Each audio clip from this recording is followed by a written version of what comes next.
Need some help from Land Rover LR3, LR4 guru out there. I had the infamous, when I first got the car, I had the infamous low coolant always on. Got a new reservoir sensor. Still didn't fix the problem, even when I had full coolant. So what I figured is maybe it's something in the wiring between here and wherever it goes to the either instrument cluster or over here. Well, what I found when getting ready to do the coolant, I found that all these were connected, but this one was not. This 2-wire was not connected to anything. There's no other mate for it. There was this little plastic stub taped to the electrical loom, and it fits the connector exactly. But there's nothing inside it.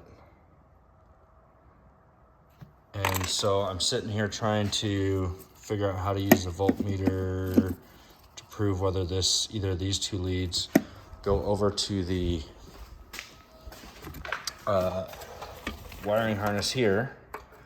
And one time out of like 7 tries, I got some ohms on the audible beeping, but we never duplicated again, so I think it was a false reading. I don't know when you're measuring the sensor directly, wherever I set that down, if there's different resistance or voltage or something that you can figure out. And quite honestly, I sort of know how to use a voltmeter, but not fully. And so definitely a part of your reply that would be useful. I did, when measuring each of these leads, find out that when it goes through this harness here, I suspected it either went to the main harness somewhere up there or over here to the ground. And I did confirm that one of those 2 leads is a ground, because I'm getting continuity there. But beyond that, I can't figure out how to test the other end of the lead, how to test this, make sure my new sensor is actually truly good. And maybe I got a new bum sensor.